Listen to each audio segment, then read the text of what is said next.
Welcome back to Statistical Methods. This is Week 12, Lecture 2, where I will be continuing to cover linear regression. So recall that linear regression involves finding the linear prediction rule, or y hat equals a plus bx, for the best fitting line for a set of observed x and y values.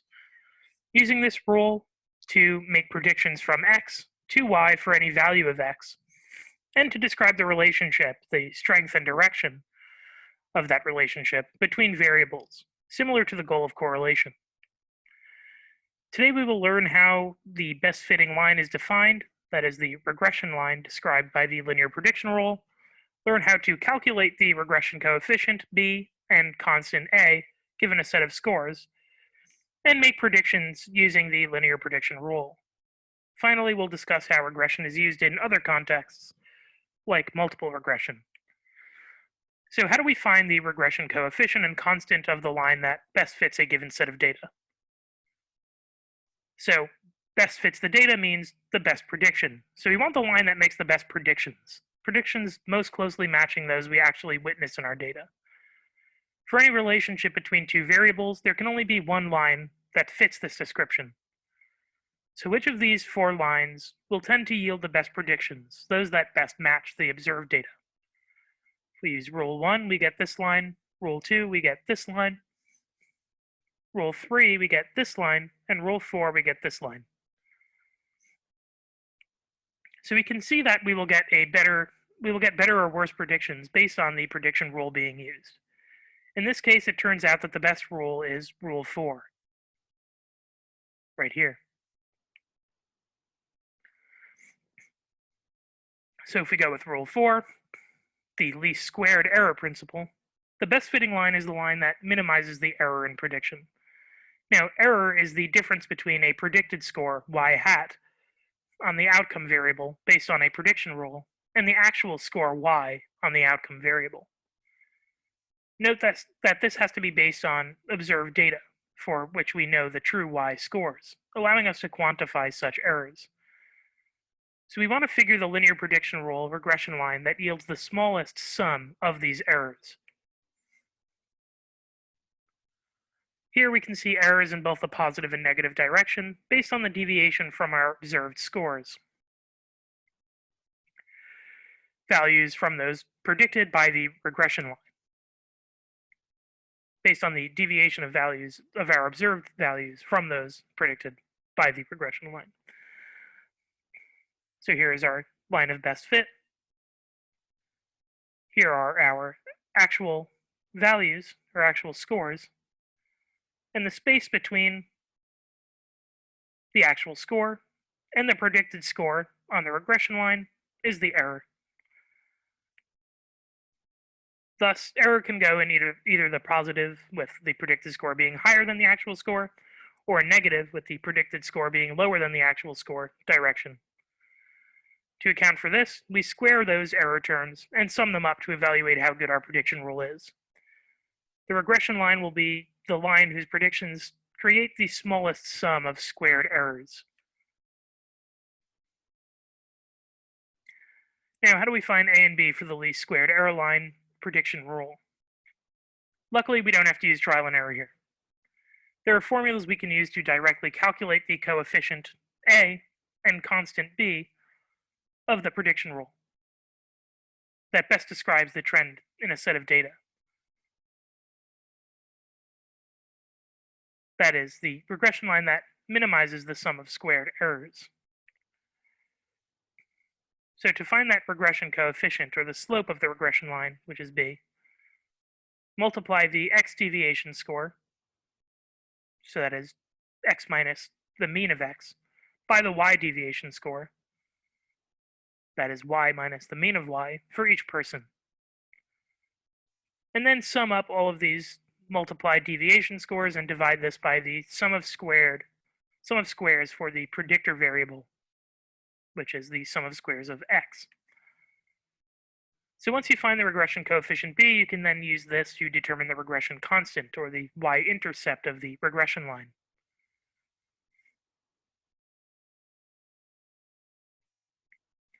And you find that by multiplying the regression coefficient, b, by the mean of the predictor variable, x,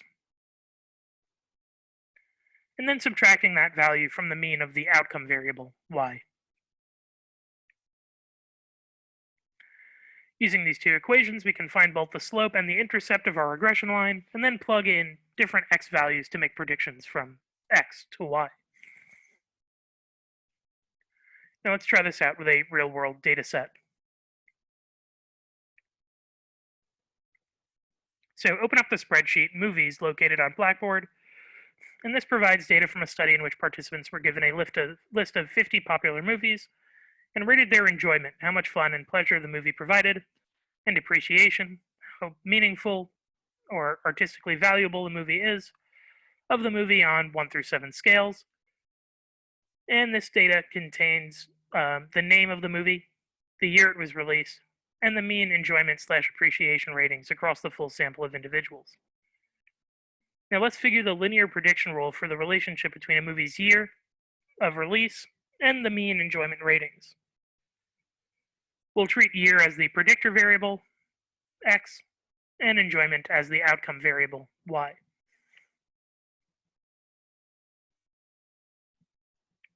Now let's go into that data set. So our first step here is to find the mean for the two variables we're interested in. So let's find the mean for year. So that should be equal to B2 through B51. Just make sure I captured all the values here. Yep. So that should be average B2 through B51. There's our mean year. Enjoyment equals average C2 through C51. Crunch that. Average enjoyment on a 7 scale is 5.59, 5.6. Now let's do x minus the mean of x, so that is year minus the mean of year, equals B2 minus minus F $4.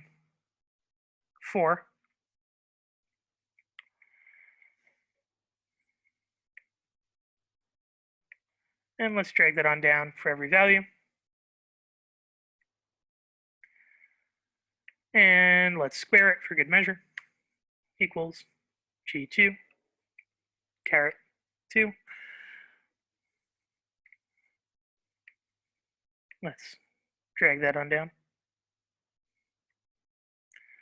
There are our squared deviations. Now let's do the same for y. So equals C2 for score minus the mean of y, F $6.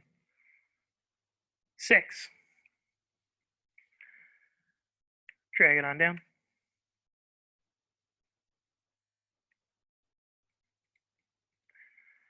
And square them. Equals I2 squared. And we're dragging that.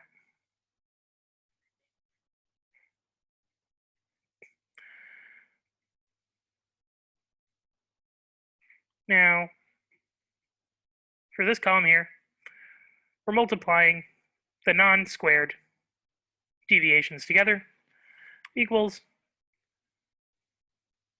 G2 times I2. And we'll drag that on down.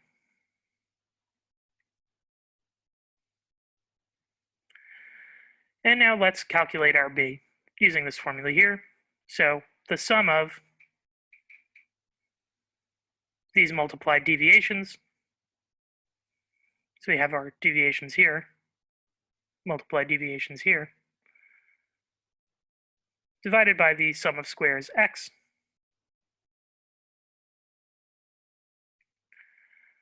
Let's calculate sum of squares x here.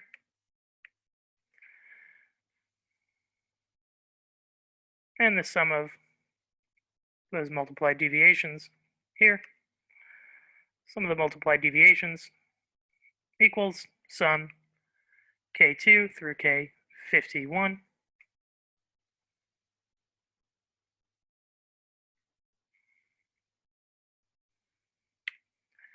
and the sum of squares x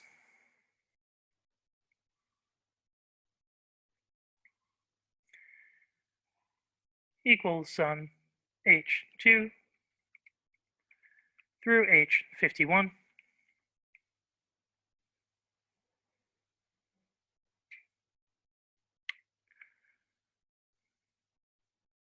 and b should equal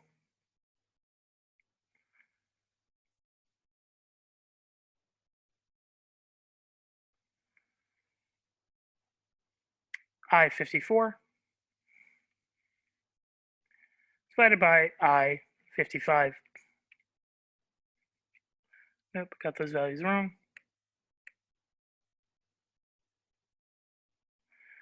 Yep, I53 divided by I54. There's our slope, 0.017. Now let's use that to get a. So our mean of y minus b times the mean of x equals, open parentheses, what's our mean of y? F6 minus, open parentheses,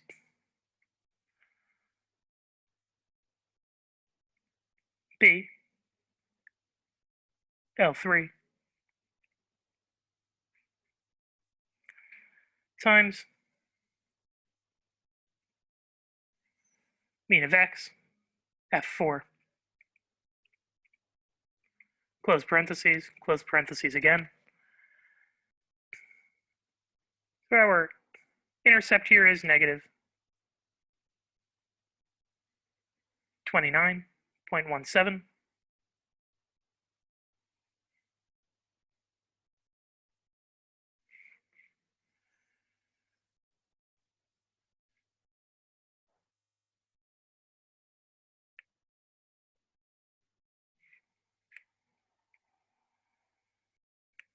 Copy our sum of squares x here.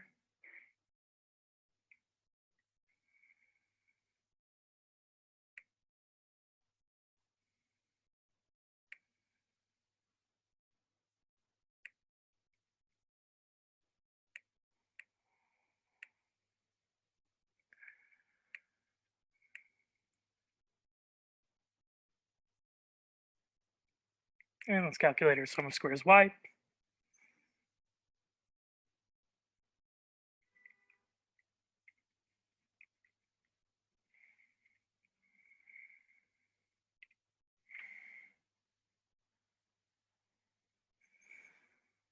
And we'll calculate beta, which is a standardized slope.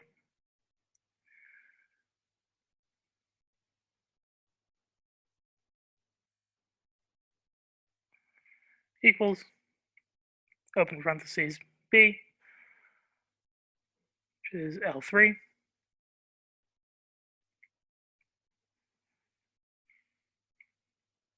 times, open parentheses again, sum of squares x, L7, raised to the 0.5 power, divided by L9,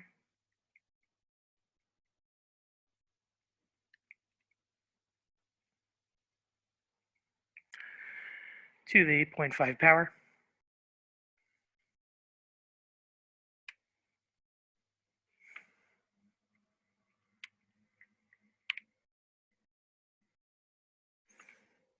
Standardized slope, 0.55.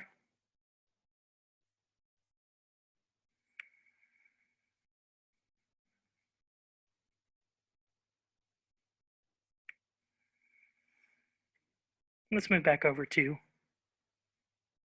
PowerPoint. So we end up with a linear prediction rule that looks like this.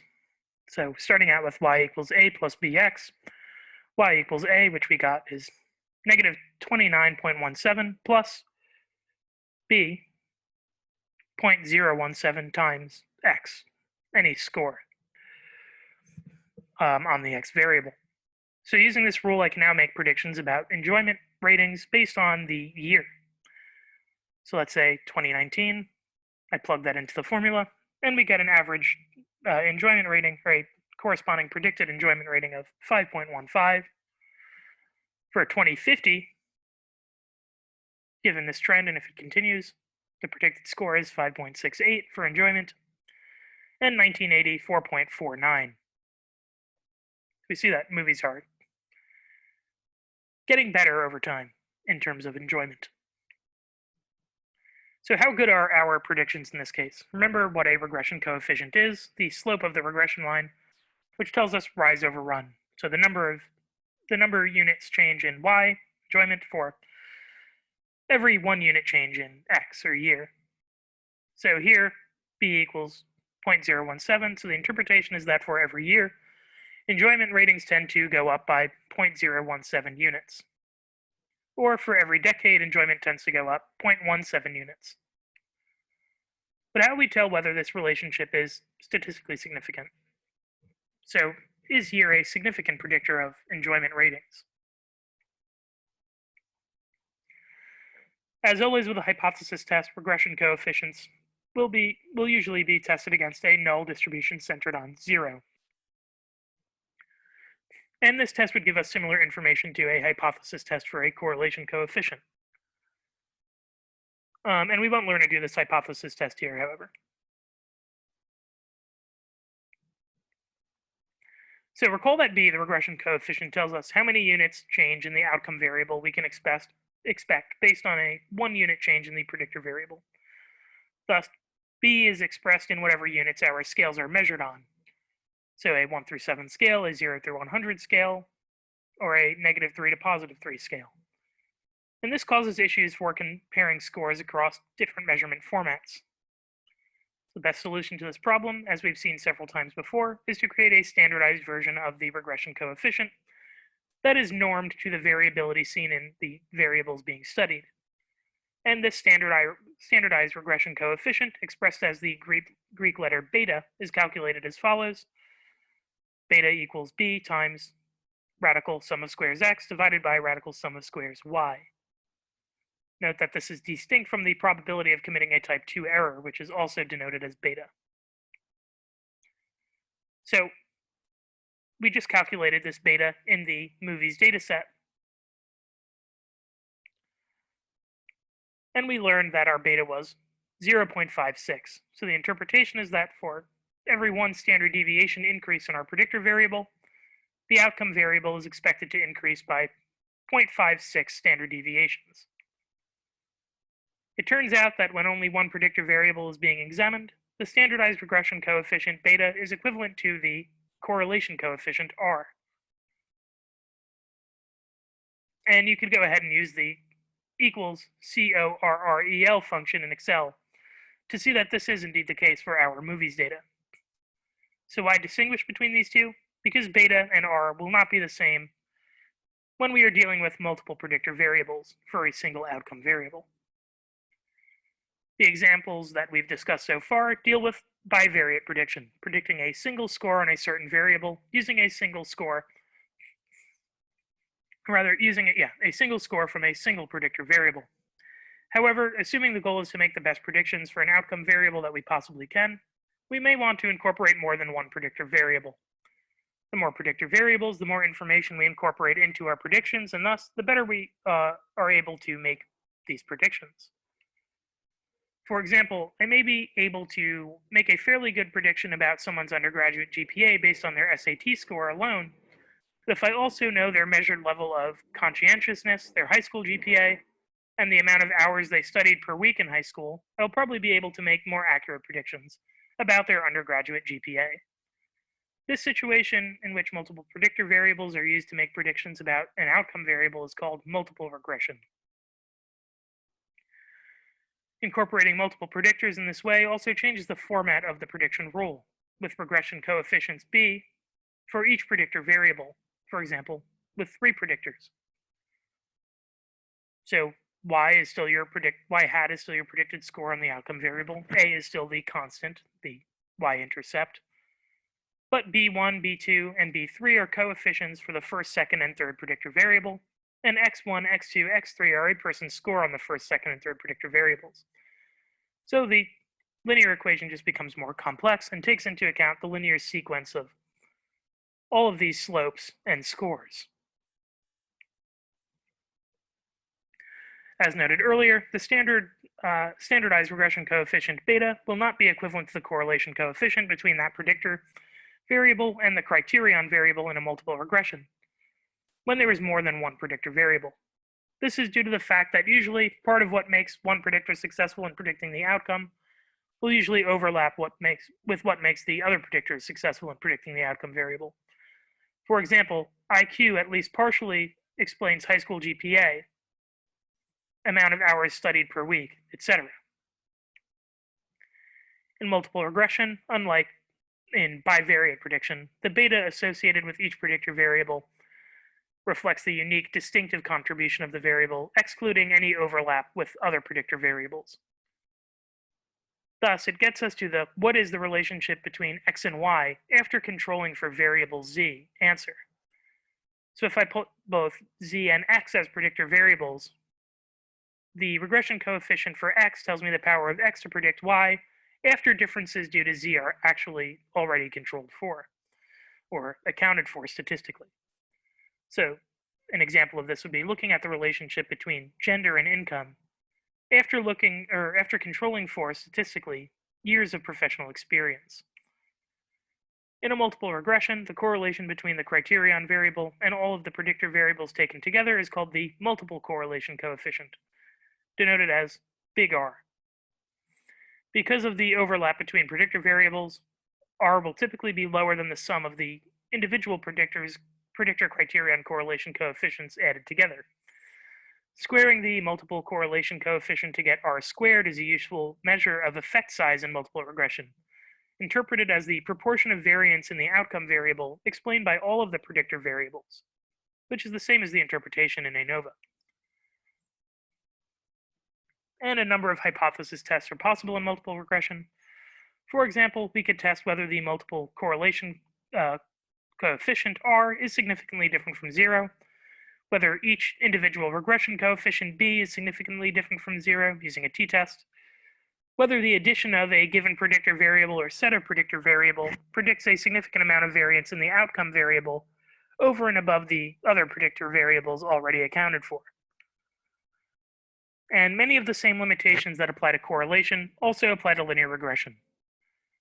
These procedures only allow us to explore relationships amongst different variables and cannot determine causality.